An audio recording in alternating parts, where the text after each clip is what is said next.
Elizabeth Ann Boldner Patout. Okay, why do you go by Ann? Because I've always gone by Ann. I was a little person all my life, and they chose a little name to call me.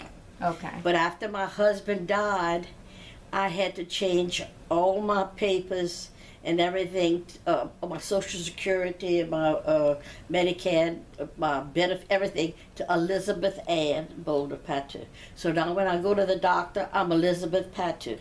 Oh. But to everybody else, I'm Ann Patout. All right, sounds good. Can you give us your year of birth?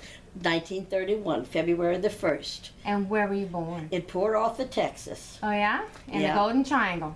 My daddy was working for Gulf Refinery at the time. Mm-hmm. And my parents were both from Voss Parish. Mm-hmm. My mother was a Janson from Cottonport, and my daddy lived around DuPont. Okay. And this was in the beginning of in the height of the Depression. He decided he wanted to go into business for himself. So why they chose Generette, we'll never know, because they never did tell us. They never said, you know, we wanted to go to Generette. I guess we had relatives that had moved around this part of the country. And my daddy opened a grocery store in Generette in 1932. I was just 14 months old when we moved to Generette, and it was right in the middle of Main Street where the red light is. Mm-hmm. And that's where we had the store, and we lived in the back of the store for several years before we moved. And he moved his store in a new building that was being built next to the post office by the city park in Generette. What was the name of the store? Boldner's, B-O-L-N-E-R, Mm-hmm. Boldner's Grocery Store. Mm-hmm. And I have a sales paper from them from 1933, if you want to see that. And what kind of things did y'all sell?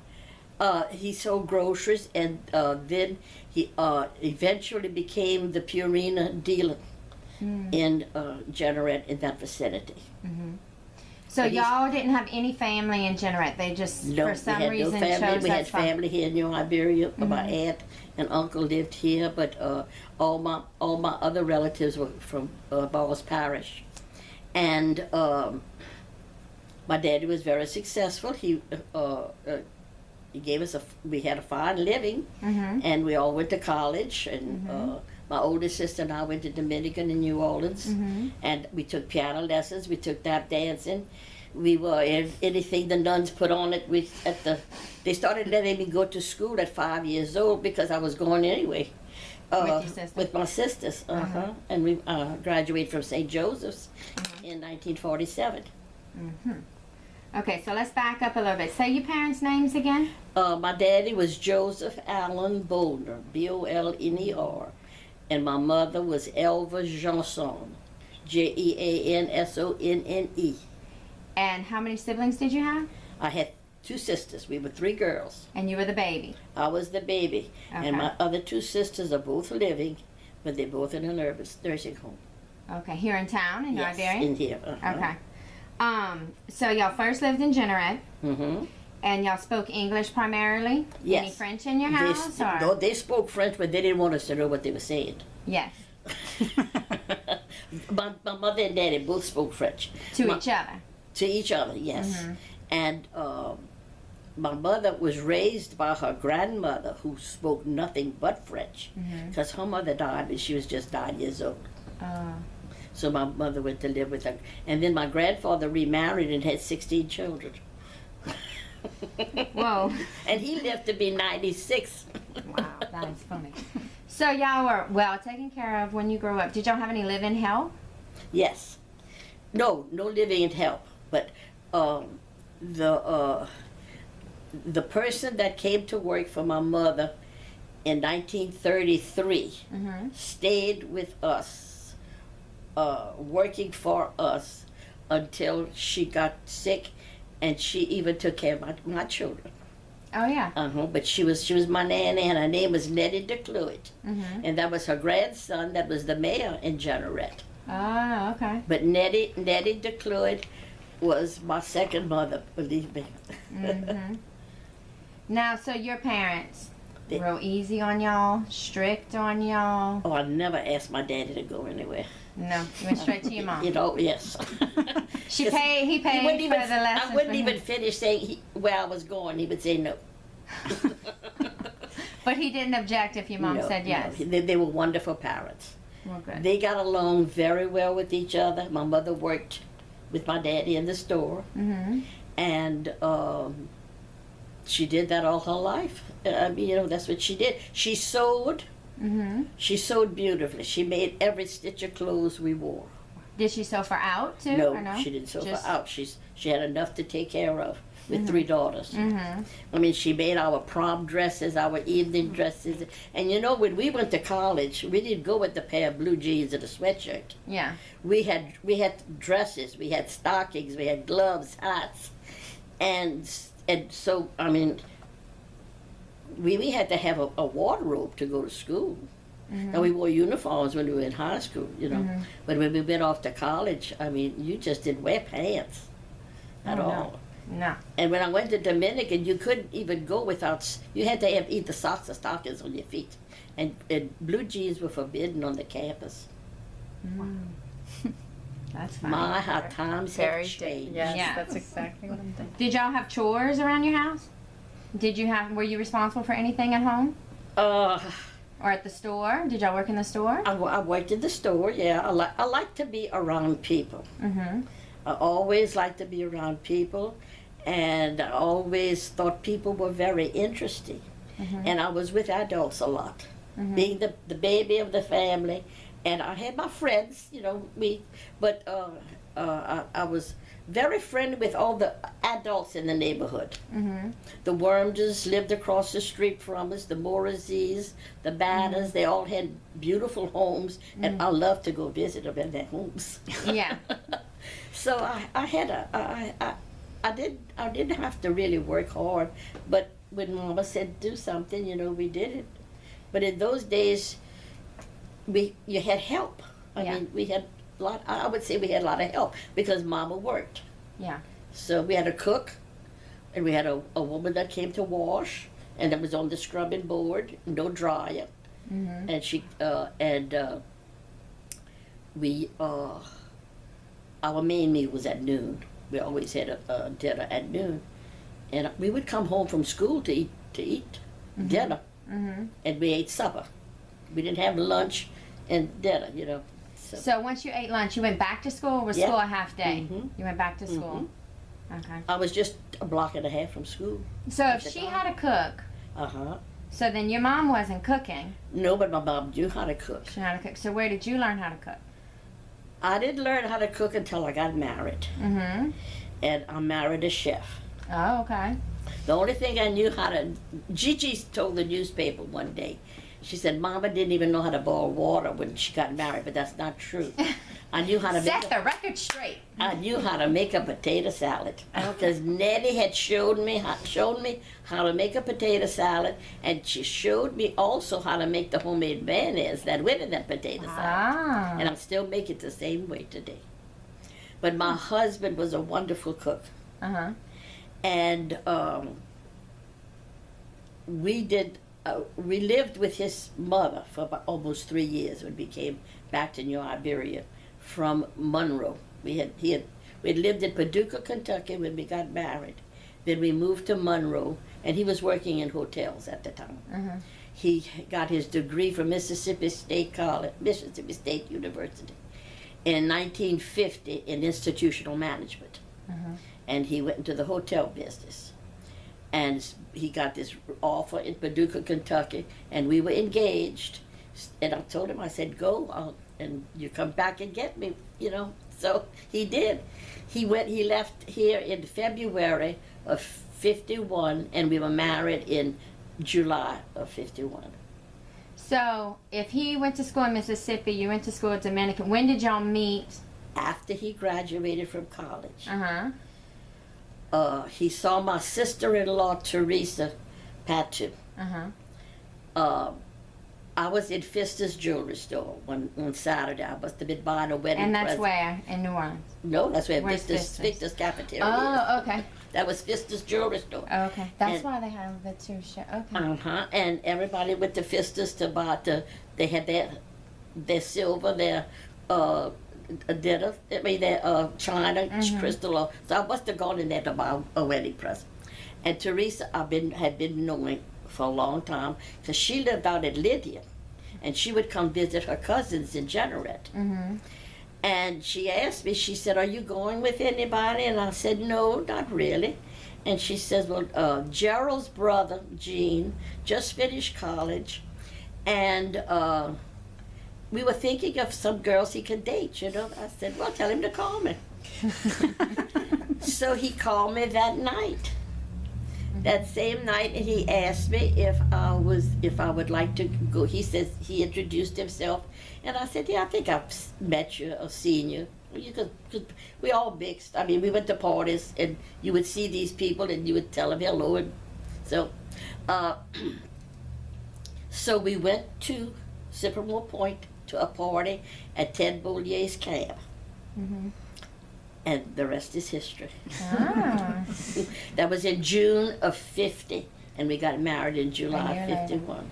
So did y'all go by yourselves? Y'all double date or? Well, we had Bobby Romero was with us, and he didn't have a date, and so there were the two of us. And after the party at Sycamore Point, we went to Jean's mother's house. She had this big garden room at the bottom of her house. We played the records and we danced, and that's what we did. Had a few beers. It's all fun. You know, my husband was the best man to Kathy's mom and daddy. Oh yeah. Mhm. Because he was in the army in France the same time Kathy's daddy was. Ah. Okay, so we're gonna get to that. So, Okay. When y'all got married, and he was in, what you said, Paducah. Paducah, Kentucky, So, at the Irving Cobb Hotel. so you moved with him there after y'all were married. After we were married, he came back, and we had parties before we got married on a Tuesday at 10 o'clock. A Tuesday. But he came in on a Thursday, and we had Friday, Saturday, Sunday to have parties for us. In those days, people gave parties. So different engagement parties, cocktail parties. His mother we had a small wedding, and a church wedding. a church wedding, and we didn't have a big reception, but his mother had given us a huge cocktail party that Saturday night at her house. So, and we had all our friends there. So what church did y'all get married in? St. Peter's or? No, St. John Evangelist. In Jeanerette. Jeanerette. Okay. Father Baquet married us. Okay. Because my pastor was on vacation. Oh. And they were building the church here. And my stepfather-in-law was the architect of the church, Owen Zalfo. So I chose Jean's pastor instead of, getting somebody else. So what about a honeymoon? Did y'all go on a honeymoon? We went to New Orleans and then to Paducah. We went all the way up Mississippi, in the Mississippi highway from New Orleans to Jackson to Greenwood, and we went to Memphis. We stopped in Memphis, spent the night at the Peabody Hotel. And that was very nice. And then we went on to Paducah. We were 150 miles from Paducah, from Memphis. Okay. And we stayed in Paducah for about a year. So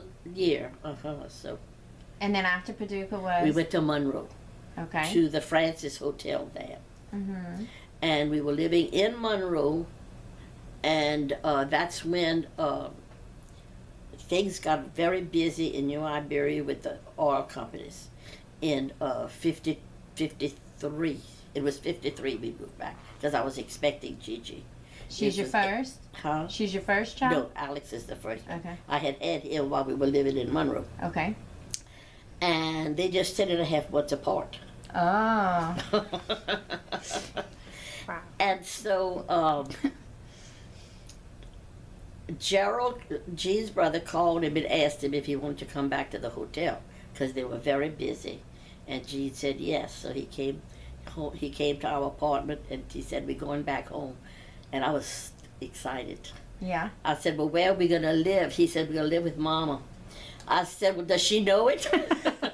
He says, Gerald's going to tell her. But she had a big house with she had 8 bedrooms and 5 bathrooms, and just she and her husband were living there at the time. Where was this? On 630 East Main Street, where Tibby Thornton. Yeah. That's In that the house. Oh, okay. Uh-huh. That's where my husband was born. Oh, okay. And that house was built in 1920. So y'all moved in there. Y'all stayed there how long? We stayed there almost 3 years. Mm-hmm. And then you moved to We moved here. this house. Mhm. Okay. And you've been here how long? I've did been you here say? since 1955. Okay. July 55. I was expecting Andre when we moved here. So how many children do you have? I have 5. I had 5. Have 5. I And lost now one. 4. Hmm. Okay. So you have 2 4. boys, 3 girls. 4 girls, 1 boy. No. Right I now, lost track. I had 2 girls and 3 boys. 2 girls, 3 boys. Uh-huh. Okay. So Gigi's your one daughter you have left. Yes, Yes. Okay. Are they all around here? yes, they're all here now. Katrina sent them all back home. So they were spread between New Orleans and, And here? Houston. Houston. Okay. Now, how did so when your husband came back here, when y'all moved back here, Hmm. and his brother said you want to come work at the hotel here. They What's had the G- hotel? Which hotel? The Frederick Hotel, and they had Gene and Gerald's restaurant there. And where is this exactly? Okay, you know where the Evangeline Life Insurance Building is, next Yes, to the LaFresco on Main Building? Street, That mhm. was the Hotel Frederick. Okay. And they tore down all the front part. Okay. So was the front part the restaurant? No, well, part of it, yes. The front part was the lobby, Okay. the elevator, Uh-huh. and the bar, the Frederick Bar, and everybody loved to go to the Frederick Bar. Okay. And then on the other side of the lobby was Gene and Gerald's restaurant, Okay. and they stayed in business until the hotel closed in when did the hotel close? I'm not sure. In the 69 or 70, I think it was. It was built in 1912. So they ran the hotel No, and they had the his restaurant? mother ran the hotel. Okay. His mother ran the hotel until she retired, and then, but Gene and Gerald ran the restaurant. Strictly the They restaurant. owned the So restaurant. I'm assuming his brother was as good of a cook as he was. Yes, Okay. and he died just a couple of years ago. So who taught them how to cook? Their mother? Or did they just like? I think it was just in the genes or instinct or what. Everybody loved the kitchen. Yeah. His mother was a wonderful cook. Her mother was a wonderful cook. And or would you say it was out of necessity? Yeah. But Gene always he really wanted to manage a hotel or a hospital. That's what he was qualified to do. Mm-hmm. But he preferred being in the kitchen. He liked the cooking. And then my children picked it up. Mm-hmm. Just little being Just let- around. I like the kitchen. Mm-hmm. You know, some people say I hate to cook. Well, I had to cook. Yeah. There was no drive-in to go to around Yeah. here. There was no, no Sonic, no McDonald's or what you call it, Wendy's. Mm-hmm. So you couldn't get in the car and go to a drive-in because there were no drive-ins to go to. No pizzas to be delivered. No. Oh, I have never had a pizza delivered here. Really? Never. I can't say that myself. Uh-huh. My husband didn't like pizza, and I couldn't see paying that money to have a pizza delivered here. Yeah. You see, I mean, we didn't have a lot of money. Mm-hmm. We had to make do with what we had. Mm-hmm. I mean, our salaries weren't what they are today. Mm-hmm. If I would tell y'all what my husband made, y'all wouldn't believe me. What did he make? When we first got married, he was making $500 a month. And that's 1951. 1951. Mhm. $500 a month. And he bought an automobile that we financed for 1 year, and our notes were $110. Wow. And when we built this house, my notes on this house was $87.50 for 10 years. I wish we could do that now. Well, yeah, y'all don't understand that. You know? No.